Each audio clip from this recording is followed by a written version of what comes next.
Cute naman ang baby na yun. Tingnan niyo po, oh. Gusto rin mag-ano. Tingnan niyo po, oh, marunong na po ang Robe. Marami na po siyang alam na gawin. Gumagapang na po siya, nagko-crawl na siya. Ayan, oh, umaakit na siya kay Mami. Nagpapakit na rin sa camera. Tingnan niyo, kasi nakikita niya yung sarili niya. Aray ko na! Sobrang ano na po niya yung Robe. Sobrang galaw. Ang dami niya nang natututunan.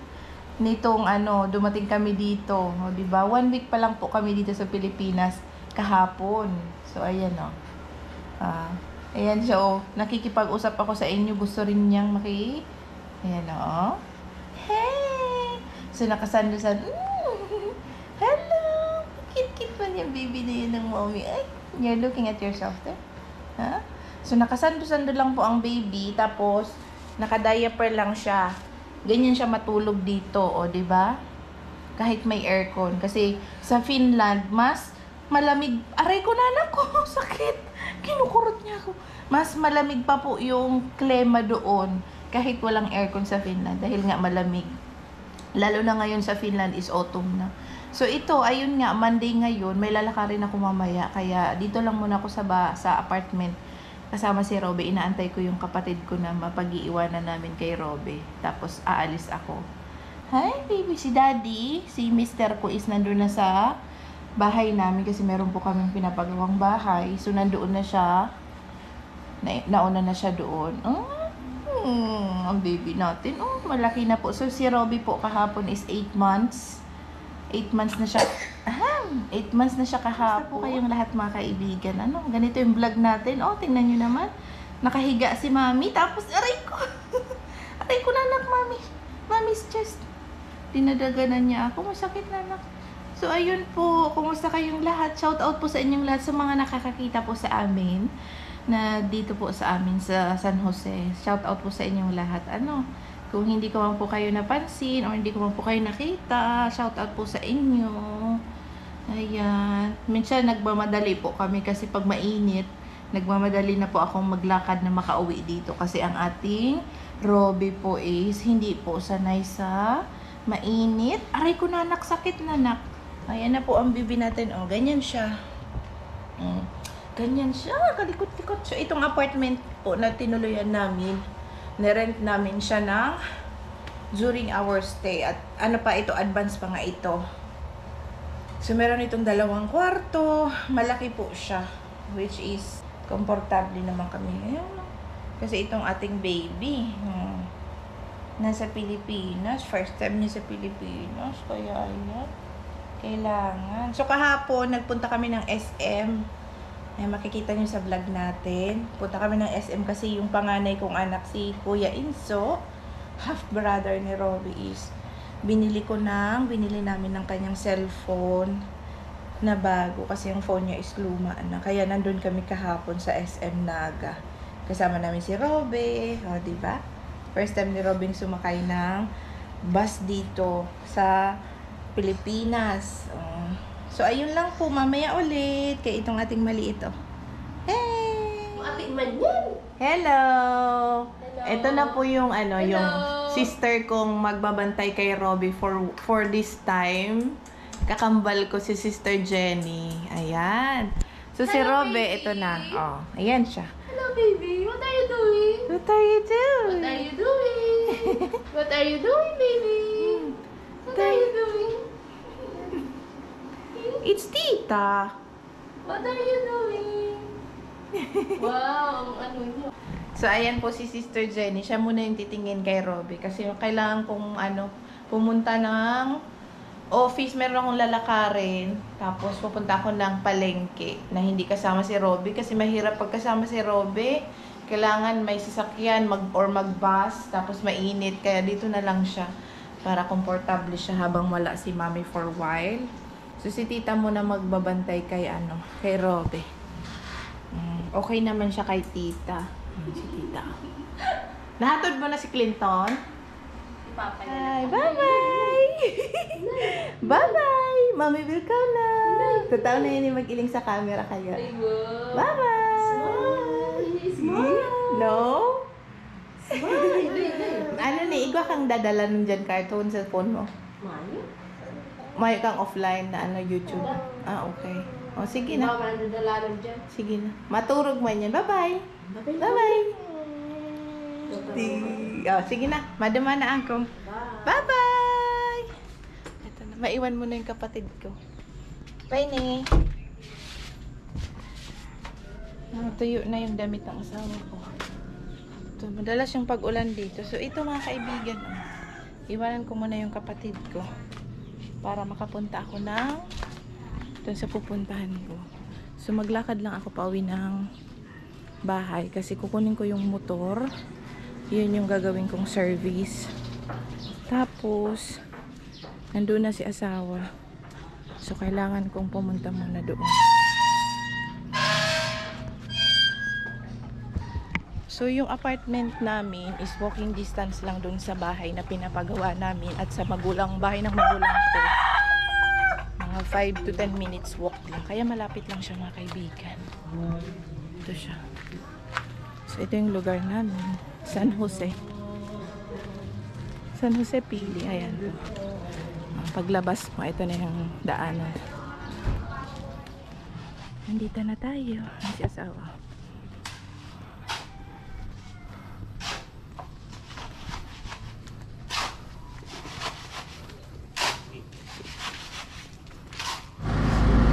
Hello mga kaibigan, so ayan mag-voice over tayo kasi sabi ko kanina dadaling ko yung motorsiklo, kaya lang kinailangan ni asawa ng aming service na motor, so ito nag-tricycle na lang ako, so nakapag-video rin tayo.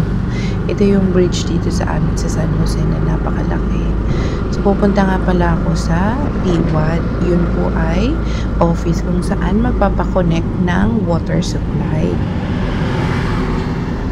Since bihira tayo makauwi ng Pilipinas, nag-decide na kaming magpa-connect na rin ng aming water supply para pagbalik namin sa Finland, meron ng tubig yung aming bahay.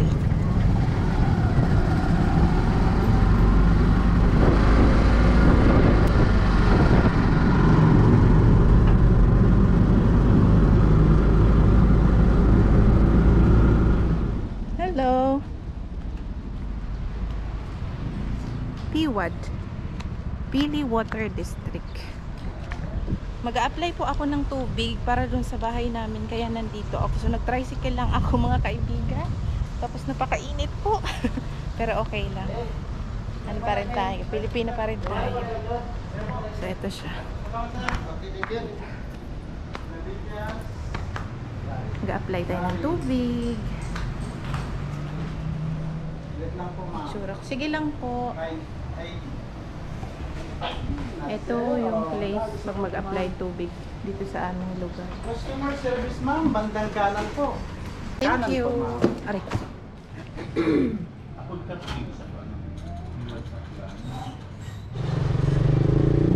Ito nga, nakatapos na ako mag-apply ng aming water supply, so mag-aanday na lang kami ng processing time.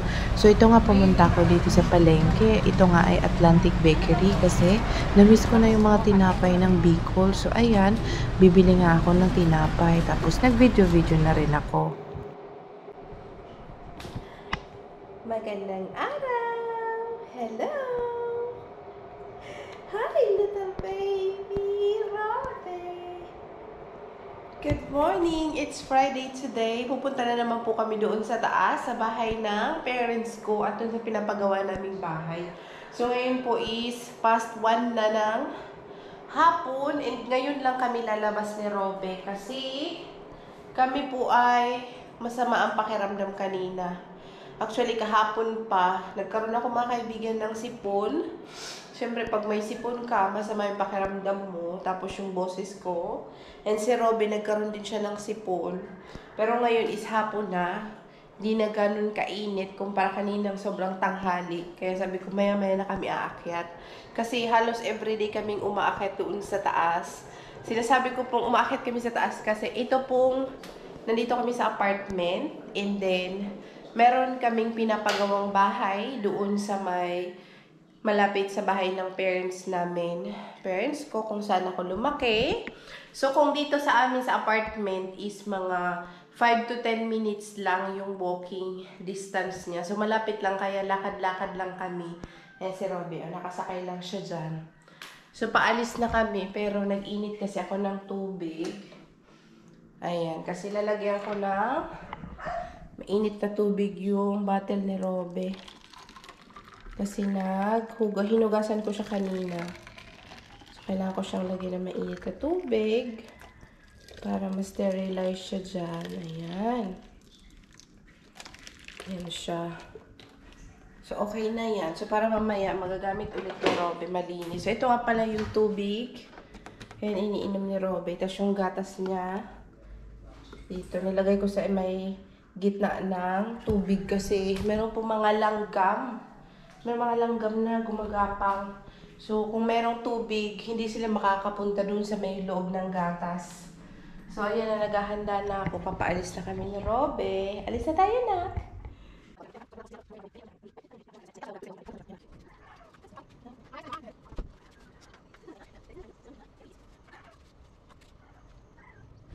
Papunta na kami ni Robe sa bahay. Dito kami dumaan sa kabila.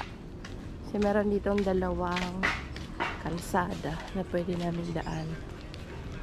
Ayan siya. Hello, Nak. Hi! Ayan, narinig niyo. Meron pong eroplano. Malapit kasi yung bahay namin sa airport, Naga-airport. Kaya nung galing kami ng Maynila, dumiretso kami dito sa Naga, sa amin sa Pili, sa Bicol, via plane. Sa oras lang yung naging biyahe, kaya mabilis lang.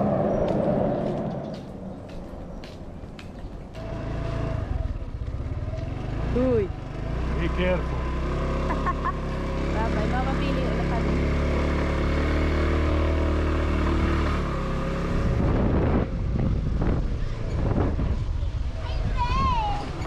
Lilo.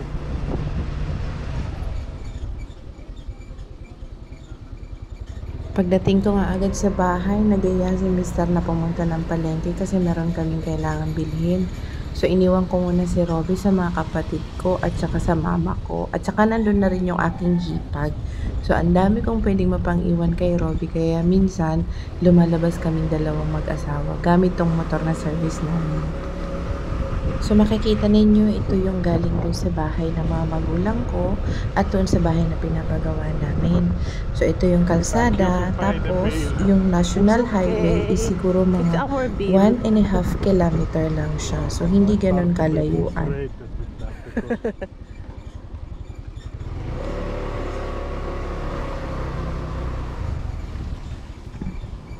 So, ito yung mga moment na magdi-date-date din kami ng aking asawa. Sabi niya, date daw kami sa 7-Eleven. Kasi meron siyang gustong iced coffee doon na nabibili doon sa 7-Eleven ng madali. Kaya pag nandito kami sa Pinas, kailangan talaga namin ng service. At least motorsiklo. Kasi nga, pareho naman kami marunong mag-drive. So, ayan, pag mga madali ang lakad, pupunta ng palengke o doon sa city, talagang yung motorcycle is mabilis na transportation. Kasi pagka tricycle, hirap si Mr. kumasya sa tricycle, mga kaibigan. Kaya sabi namin magre-rent talaga kami nitong motorsiklo. So, ito, National Highway na to, and ayan nga sa kanan, ayan yung aming barangay hall. Tapos, ito naman sa kaliwa, yan yung elementary, kung saan kami nag-aral ng aking mga kapatid, at ganoon din yung aking anak. Yung bahay nga namin kung saan kami nakatira is mga 1.5 to 2 kilometers siguro. Yung layo papunta sa palengke. So, hindi kalayuan mga kaibigan. Ito rin yung mga moment na sinasamantala namin habang nandito kami sa probinsya. Kasi marami kaming mapag-iiwan kay Baby Robe. Saka ayaw din namin isama si Robe kapag nasa motorsiklo kami. Hindi kasi siya safe. Maliban na lang kung meron kaming service na sasakyan o kaya magbabas kami. Nai-enjoy din ng asawa ko yung vacation kapag ganitong nagmomotorsiklo siya papunta ng palengke. Kasi kumbaga nai-enjoy niya rin yung mga place, nakikita niya. Sa tricycle kasi at sa jeepney, hindi masyadong makita ni asawa kasi nga matangkad siya, diba? So hindi niya makita yung labas ng tricycle at ng jeep. So dito kahit paano sa motorsiklo, napaka liwanag, makikita niya talaga. So ito na nga, papunta na nga kami ng palengke dito. So ayan, dito nga sa amin, marami na rin mga establishment, mga bago.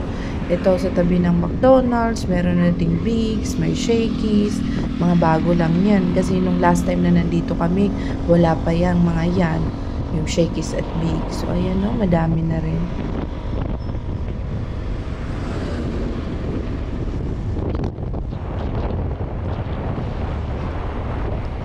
Ito nga, dumaan muna kami sa construction hardware na to kasi kailangan namin mag-order ng mga materyales bago kami dumiretso ng palengke. Ito na yung aming capital town. Ayan, Pili. Tapos katabi niya yung mga Jollibee. Palito na yung aming palengke dito mga kaibigan. Kumaga sa atin, downtown sa Finland. So nakikita nyo, madaming traffic. Ayan, maraming establishment. Ayan, may Palawan Pawn Shop. Nandiyan na yung mga bank. So, ito na yun siya. Kung saan kami namamalengke. Ayan, makikita ninyo. Maraming mga nakamotor. May LCC.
Ito na nga ang highlights. Kailangan namin pumunta dito sa Motor Trade. O, diba? Shout out Motor Trade. Kasi meron kaming biniling motor 3 years ago. Nakabalik na kami ng Pinas. Wala pa rin yung original. Kaya ayan, pinuntahan na namin para kami na talaga mag-asawa yung magreklamo. Ito nga, natuwa naman kami dahil nakuha na nga namin yung original ng motorsiklong nabili namin 3 years ago. So, nagyaya nga kami kumain dito ng aking asawa kasi sabi ko, gusto kong kumain ng mga Filipino foods kasi kaya nga tayo umuwi para matikman yung mga pagkain natin ditong lokal. So, ito nga, nagsisig ako mga kaibigan. Napakasarap nga nito. Sisig isang rice, tapos si asawa ko naman, meron siyang pork. O, kain muna tayo mga kaibigan. Next vlog po ulit. Salamat!